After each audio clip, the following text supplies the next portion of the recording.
기도하겠습니다. 좋으신 아버지 하나님, 오늘도 저희들에게 이 시간을 허락하여 주시고 깨어 말씀을 묵상하며 또 이 하루를 출발할 수 있게 하시니 감사를 드립니다.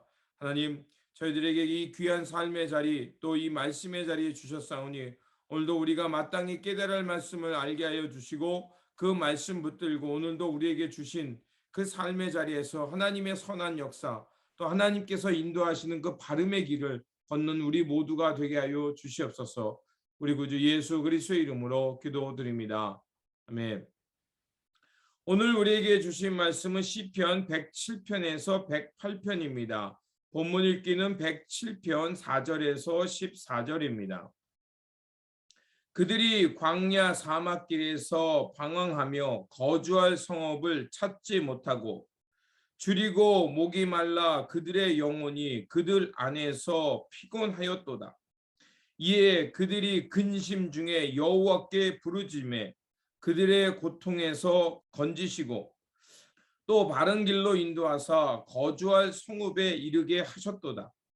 여호와의 인자하심과 인생에게 행하신 기적으로 말미암아 그를 찬송할지로다. 그가 사모하는 영혼에게 만족을 주시며 줄인 영혼에게 좋은 것으로 채워 주심이로다. 사람이 흑암과 사망의 그늘에 앉으며 공고와 쇠사슬에 매임은 하나님의 말씀을 거역하며 지존자의 뜻을 멸시함이라.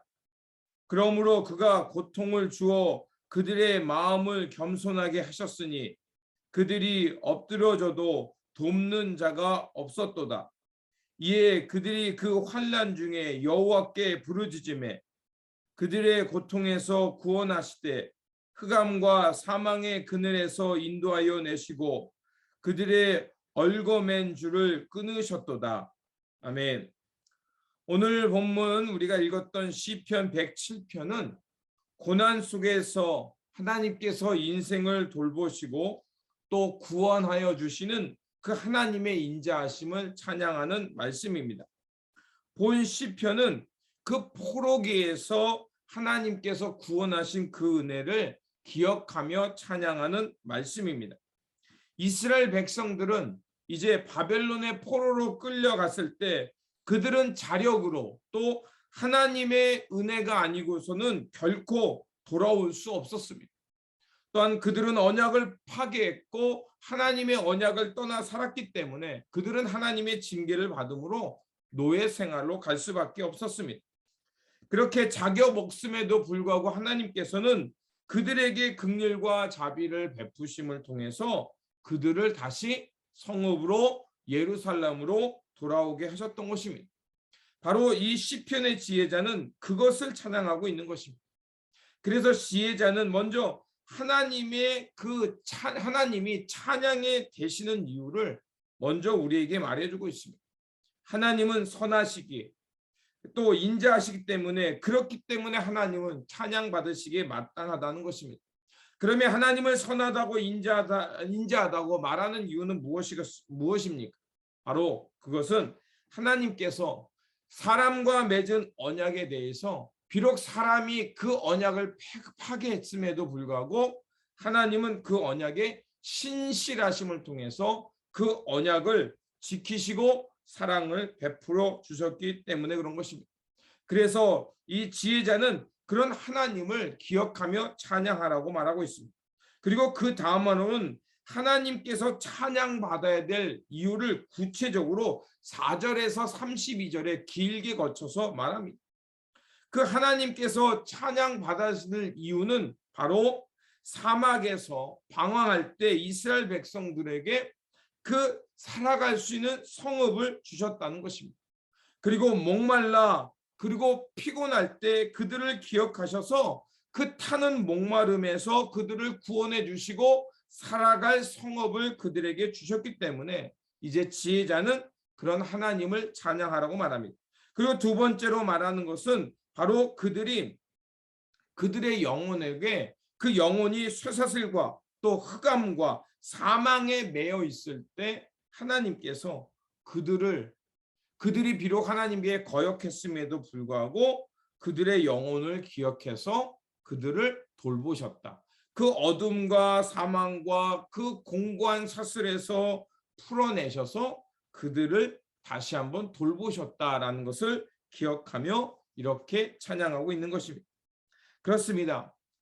사막이나 광야 그곳은 어떻습니까? 길이 없습니다. 내가 가지고 있는 경험, 지식, 또 내가 만들어 놓았던 업적들이 그것들이 다 소용이 없는 그곳입니다. 그곳에서 살 길은 무엇일까요? 바로 하나님을 바라며 하나님께 부르짖는 것만이 그 영혼들이 살 수 있는 길이었다는 것입니다. 오늘 시편의 지혜자는 그 인생 속에서 또 그 역사 속에서 이스라엘 백성들이 광야로 내몰렸던 사건들에 대해서 얘기합니다. 그 광야에 내몰리자 그들은 할 수 있는 것들이 아무것도 없었습니다. 자신이 만들었던 경험이나 지식, 업적들이 전혀 쓸모없는 상황에 내몰린 것이었습니다. 그런데 오늘 본문에 보면 이제 6절과 13절에 반복해서 나오는 단어가 있죠. 그게 뭐냐면 여호와께 부르짖었더니 하나님께서 그들의 고통을 들으시고 건져주셨다는 것입니다. 하나님께서 이스라엘 백성들을 출애굽하셨던 이유가 뭡니까? 바로 하나님의 백성이 고통받는 그들의 부르짖음을 들으셨습니다. 또한 그리고 하갈과 이스마엘이 그 아브라함에서 쫓겨나서 광야에서 죽기를 구할 때 하나님께서 왜 그들을 돌보셨습니까? 바로 하나님은 고난받는 자, 광야에서 고난받는 자들의 영혼을 돌보시고 그들의 고통의 소리를 헤아리신다는 것을 우리에게 말하기 때문이었습니다. 우리가 인생을 살다 보면 이렇게 광야로 내몰릴 때가 있습니다. 사막으로 내몰릴 때가 있습니다. 그러면 그때 우리가 가졌던 것, 우리가 경험하고 우리가 만들어 놓았던 것, 어느 것 하나 우리가 스스로 해결할 수 있는 것 아무것도 없습니다. 그럴 때 우리가 할 수 있는 것은 무엇일까요?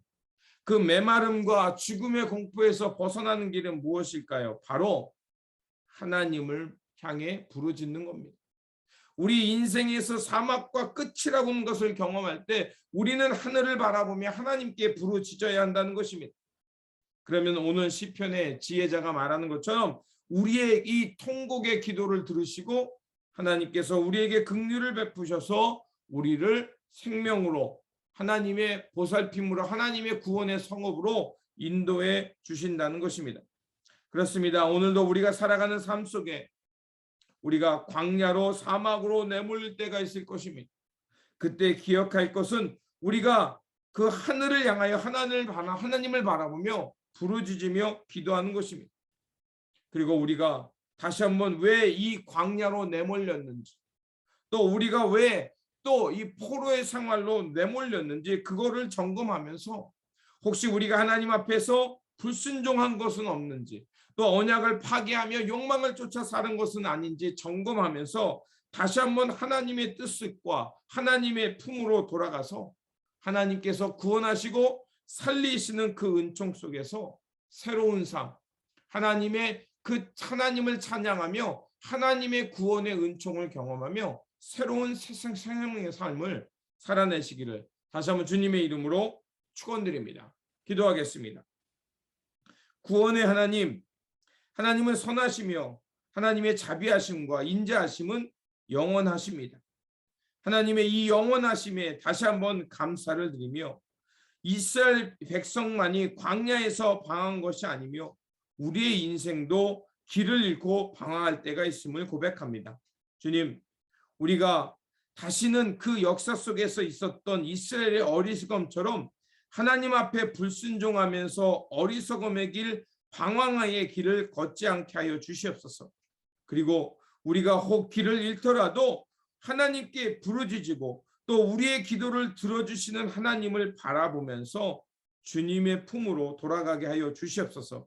그래서 주님 품 안에 늘 거하면서 주님이 주시는 그 생명과 평화 속에서 하나님의 평안을 누리며 오늘도 우리에게 주어진 그 삶 속에서 하나님의 뜻, 하나님의 거룩한 역사를 향해 살아가는 우리 모두가 되게 하여 주시옵소서.